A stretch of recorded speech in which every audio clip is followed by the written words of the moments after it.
அப்போ விநாயகர் திருப்ப ஒரு விஷயத்தை சொல்கிறார். விநாயகர் வயலூருக்கு அருணகிரிநாதர் கூப்பிட்டார். 12 வருஷம் அருணகிரிநாதர் திருவண்ணாமலையில் தவம் செய்த பிறகு தவம் முடித்த அடுத்த கையோடு அசரீரி கேட்டது, வயலூருக்கு வான்னு கூப்பிட்டார். என்ன கூப்பிட்டார்? வயலூருக்கு. குமார வயலூர்னு அந்த திருத்தலத்திற்கு பெயர்.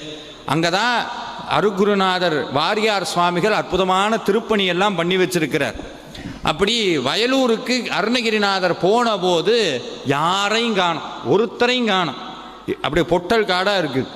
அருணகிரிநாதர் ஒரு நிமிஷம் பயந்து போனார், கத்தரார், அசரீரி பொய்யோ, என்னை நீதான வர சொன்ன, இங்கே ஒருத்தரையுமே காணமே, அசரீரி பொய்யோன்னு அருணகிரிநாதர் கேட்ட அடுத்த நிமிடம் ஒரே ஒரு சத்தம் அங்கிருந்து வந்தது, அசரீரி மெய்யே, உன்னை வர சொன்னது உண்மைதான். பதில் பேசினது முருகன் இல்லை, விநாயகர். அதனால தான் இன்னைக்கும் வயலூரில் இருக்கிற விநாயகருக்கு பேர் பொய்யாமொழி. எடுத்து படித்து பாருங்க, எவ்வளவு கொடுமைகளை அனுபவித்த போதும் ஒருத்தர் கூடி இறைவனை நொந்து பேசினதே கிடையாது, ஒருத்தர் கூடி.